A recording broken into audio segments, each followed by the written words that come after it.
Many people maintain that the deep state is hidden, however it is hidden in plain sight. For those willing to wake up and take notice, it is unconcealed and for all to be seen. The deep state is the source of all that is negative on planet Earth. The organizational structure of the deep state consists of 8 layers and is far more complicated than often is known. The real top of the pyramid is the Luciferian pharaonic rulers of Octagon established in Switzerland. These are the pharaonic Templar Swiss bankers with their 5th column Masonic minions that forms the ruling oligarchy around the world. These ruling pharaohs originate from Lucifer's occult mystery religions that came out of Babylon and Egypt. They now are identified as the global elite or cabal, who see us as their slaves and property, to do with as they please. Octagon is also the name of a highly secretive Nazi organization, which by the end of World War II acquired all of its fortune from looted Nazi gold and goods deposited into Switzerland, in order to use it for future wars and illegal actions. A well-known German scandal from the 1990s concerned black funds with which the political election campaign of Helmut Kohl and the CDU were financed by using Nazi gold. This was laundered and organised by the Nazi Octagon under the codename Templars of Switzerland. At the top of the pyramid hierarchy sit the Swiss Octagon Templars, followed by the second layer consisting of Soros and the Nazis. The Freemasons came out of the Templars. The pharaohs are still here and are ruling the world through secret societies. In ancient Egypt, the pharaoh was the most powerful person. The pharaoh was the political and religious leader of the Egyptian people, holding the titles Lord of the Two Lands and High Priest of every temple. As Lord of the Two Lands, the pharaoh was the ruler of Upper and Lower Egypt. He owned all of the land, made laws, collected taxes, and defended Egypt against foreigners. As High Priest of every temple, the pharaoh represented the gods on earth. He performed rituals and built temples to honour the gods. Many pharaohs went to war when their land was threatened or when they wanted to control foreign lands. If the pharaoh won the battle, the conquered people had to recognise the Egyptian pharaoh as their ruler and offer him the finest and most valuable goods with their land. The phrase, Sea of Peoples, refers to the fact that through mixing they are amongst us in all key positions, and Switzerland is their biggest base, and is the home of the Templars. This is why their flag shows a simplified Templars flag in exactly the same colours. Preserved by the Knights Templar, the Magi priesthood of Melchizedek, as part of the ancient priesthood of Solomon, directly connects the order with the oldest civilizations. The ancient pharaonic Egyptian priesthood, the priesthoods of the biblical King Melchizedek and King Solomon, as well as the Essenes, who recorded the Dead Sea Scrolls, including the Lost Gospels and the Book of Enoch. The Magi priesthood of Melchizedek, within the ancient priesthood of Solomon, is compatible with the practices of Reformed Catholicism. This more ancient part of the Solomon priesthood is rooted in the Egyptian Judaic priesthood as the earliest foundations of Christianity, as practiced by the 12th century Templars within Roman Catholicism. It includes elements which later became 15th century Rosicrucianism and Protestantism, and 16th century Hermetic Theosophy, as part of liberal Catholicism. This lineage of priestly succession also connects the Templar priesthood with some of the most important leaders of civilization in human history, including King Khufu, the architect of the Great Pyramid of Egypt. Also Amenhotep III, father of Queen Nefertiti, and grandfather of King Tutankhamun and Al-Sheshan, who returned the Ark of the Covenant from the Temple of Solomon to Egypt, and Cleopatra, the High Priestess of Isis. The pharaohs morphed into the nobility, aristocracy and Freemasonry. Out of the Freemasonry came the New World Order. Higher-up politicians are mixed descendants of the nobility, and are all of their former knighthood called Octagon of the Templars. This is the pharaonic bloodline that rules the entire world, to which we the people are the slaves.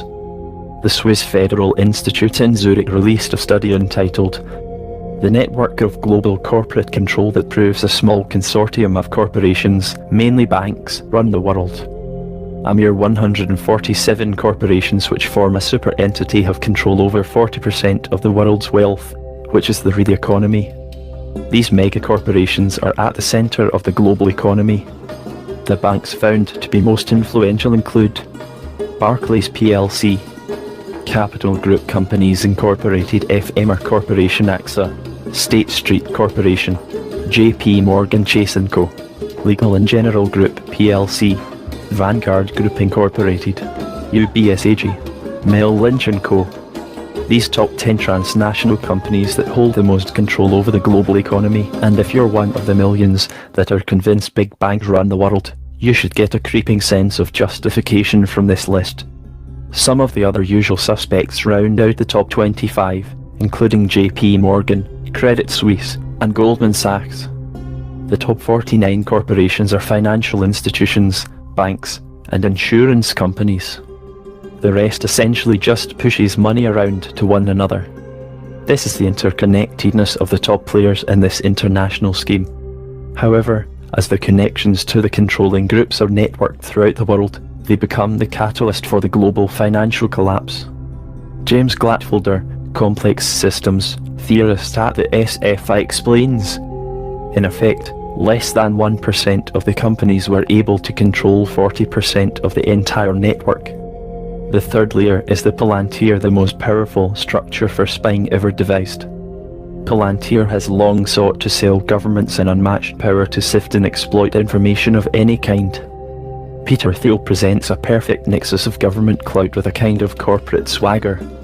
Palantir has worked for years to boost the global dragnet of the NSA and its international partners, and was in fact co-created with American spies. The fourth layer is formed by the Black Jesuit Pope Adolfo Nicolas Pachin. He controls the fifth layer with the secret societies, who in turn control the CIA via the Joint Terrorism Task Force.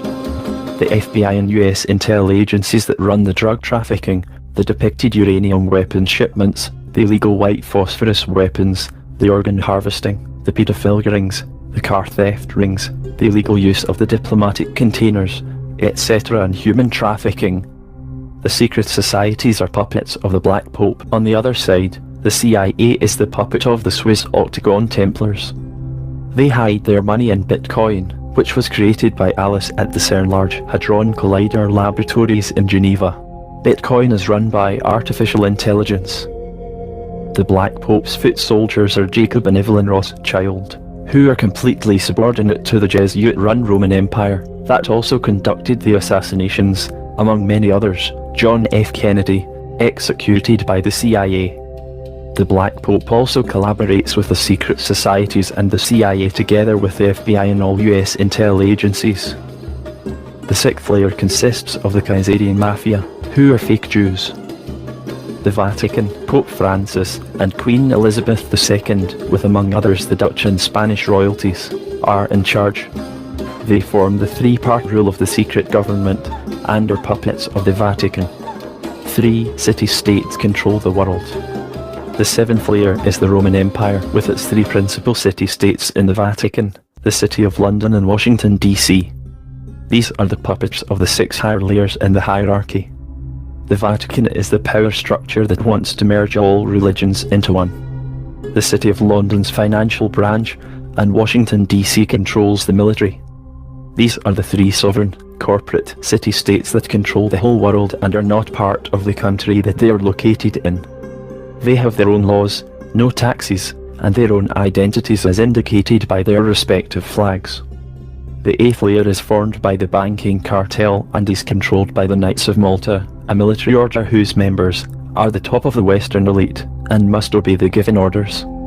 The member list includes enough senior US military officers and agency officials to control the military-industrial complex. The Rothschilds, Rockefellers, Warburgs, and Skiffs are a part of the main actors of in total 13 arch and bloodline families. They own the private US Federal Reserve and almost all other central banks in the world, in which the Bank of England and the German Deutsche Bank serve the Octagon Bank of International Settlement in Basel, Switzerland. The Bilderberg Group, the Council of Foreign Relations and the Trilateral Commission form an integral part of the banking cartel, which is a complete scam. The Bilderberg Group and the CF are charged with the implementation of the agenda for the New World Order. They have command over population control.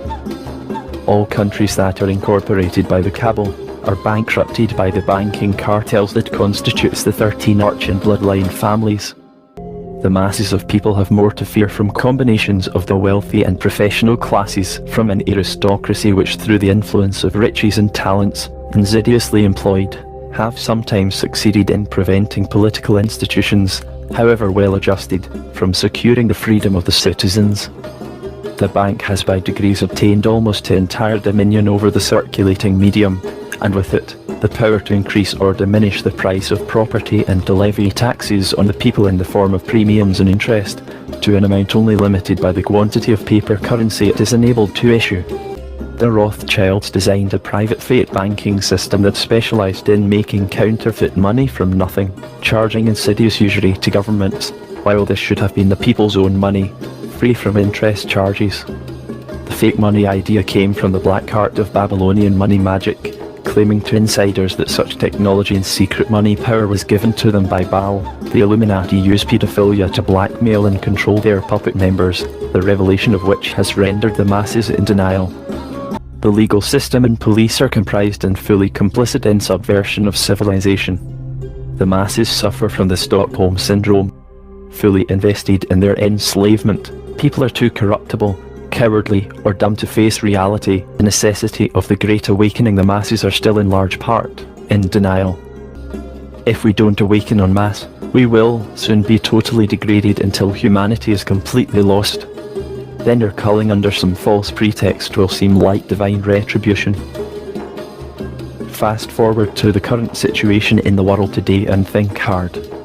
The Satanic possession is the product of a highly organised, long-term conspiracy to establish the New World Order, based on the Luciferian revolution against God and nature. Luciferians detest all of creation and life itself, while they embrace destruction and death. It is a death cult.